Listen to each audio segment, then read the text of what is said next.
베드타임 스토리 37 노아 방주 참사.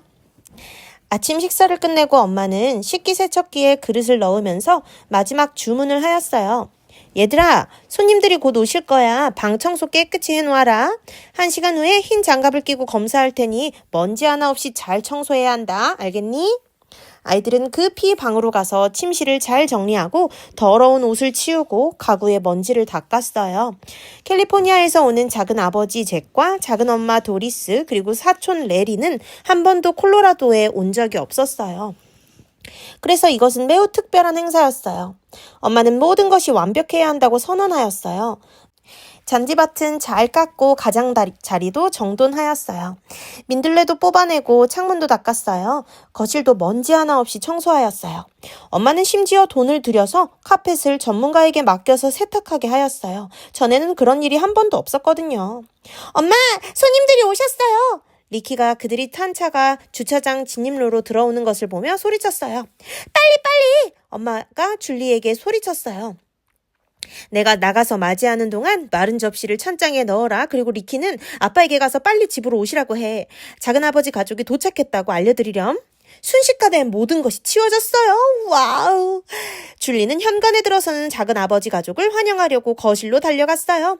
거실이 이렇게 잘 꾸며진 것은 처음이야. 반갑게 끌어안고 입을 맞추며 모든 사람이 엄마가 만든 신선한 레모네이드를 마시려고 널찍한 거실에 앉았어요. 아빠가 도착해서 제안을 했어요.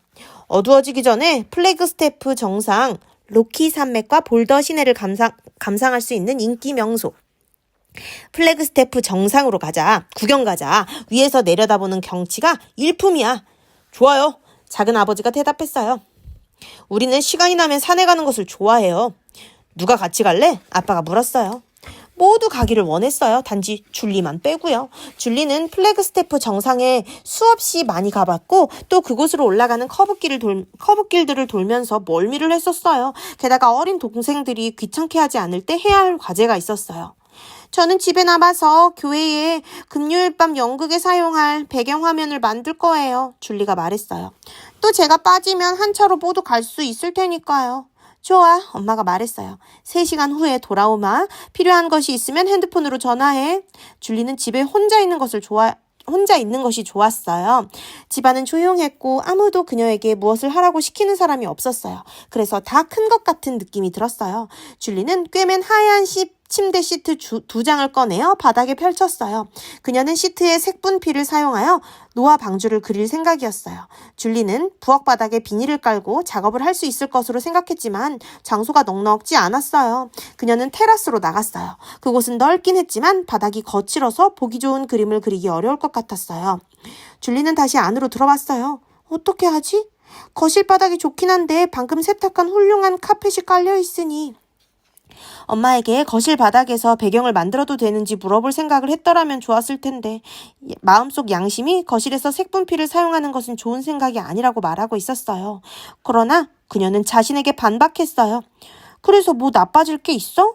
그녀는 카펫에 분필이 묻지 않도록 가장자리에 신문을 깔아놓을 수 있었어요. 그리고 카펫에 분필이 좀 묻는다고 해도 청소기로 청소를 하면 엄마가 전혀 알 수 없을 것이었어요. 그래서 결국 줄리는 카펫 위에 시트를 펼쳐놓고 연극 배경이 될 노아의 방주를 스케치했어요. 그림은 매우 컸어요. 그녀는 갈색 분필로 색을 칠했어요. 그런 다음 배가 떠다니는 물결에 파란색을 칠했어요.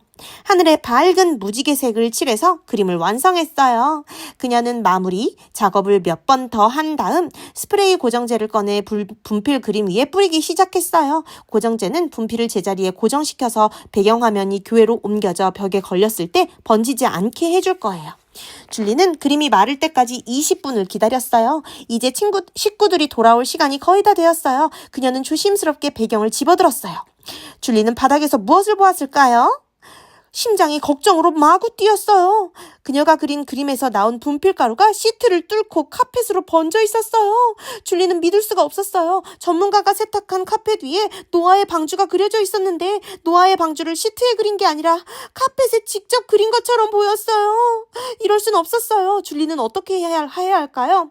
그녀는 노아의 방주 배경 시트를 조심스럽게 접은 후 즉시 진공 청소기를 가져왔어요. 이건 분필가루일 뿐이었어요. 분명히 진공 청소기로 빨려 들어갈 거예요. 그녀는 3번씩 카펫 전체를 진공 청소기로 청소했어요. 그러나 노아의 방주는 여전히 선명하게 보였어요.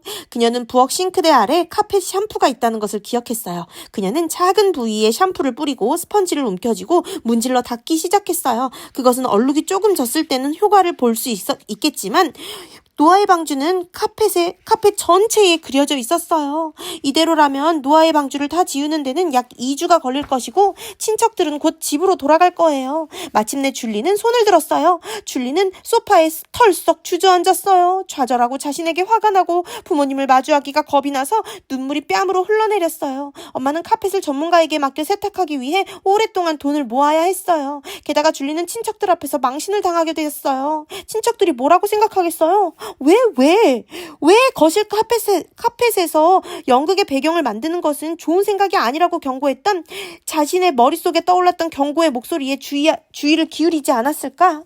그 목소리를 들었더라면 그녀는 자신의 양심의 소리를 무시했기 때문에 지금 큰 어려움에 빠져 있었어요. 이제는 자신이 한 일을 숨길 수가 없었어요. 좋든 싫든 줄리는 현실을 직시해야 했어요. 아무튼 좋지 않은 일이야. 엄마가 화를 내실 거야. 오래지 않아 줄리는 차가 차고로 들어오는 소리를 들었어요.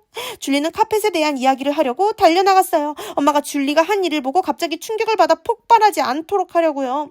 다른 사람들이 듣지 못할 만큼 엄마에게 가까이 다가가서 줄리는 속삭였어요. 엄마, 내가 어떤 짓을 했는지 믿지 못하실 거예요. 거실 카펫에 무엇이 그려 있는지 볼 때까지는요. 카펫에 무엇이 그려져 있는데? 엄마가 물었어요. 노아의 방주요. 노아의 방주? 엄마는 큰 소리로 말했어요. 카펫 위에서 무얼 했는데? 엄마는 계단을 뛰어 올라가서 현관문을 열었어요. 그리고 비명을 질렀어요. 아빠가 곧바로 엄마를 따라 들어갔어요. 아빠는 분위기를 띄우려고 난 네가 이렇게 그림을 잘 그리는지 미처 몰랐다고 말했어요. 다른 모든 식구는 줄리가 당황하는 모습을 보며 크게 웃었어요. 이틀 후 전문적으로 카펫을 세탁하는 사람이 다시 왔어요. 그들은 한 주일에 같은 카펫을 2번 세탁한 적은 없다고 말했어요. 그러나 일거리를 제공해 주어서 고맙다고 인사했어요. 그렇지만 줄리는 여름 캠프를 가기 위해 1년 내내 저축해온 돈을 세탁비로 지불해야 했기 때문에 좋아할 수가 없었어요. 나를 주 앞에서 쫓아내지 마시고 주의 성령을 내게서 거두어 가지 마소서. 시편 51편 11절 말씀.